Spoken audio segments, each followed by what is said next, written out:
আল্লাহ পাক বলেন আলাম্মা নাজআল লাহু আইনাইনি ওয়া লিসানাও ওয়া শাফাতাইন, জিহ্বা দিলাম আমি তোমাকে, এই জিহ্বার ভিতরে 3000 আস্বাদন স্তর আছে।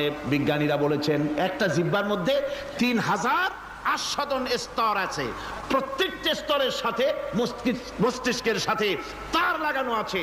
জিহ্বায় সব জিনিসের টেস্ট নেবেন আর তার অনুভূতি, তার স্বাদটা ওখানে টের পাবে মস্তিষ্কের ভেতরে। এই জিহ্বা আল্লাহ পাক দান করে দিলেন মুখের মধ্যে। সুবহানাল্লাহি বিহামদিহি। সব রকমের স্বাদ পান না একরকম?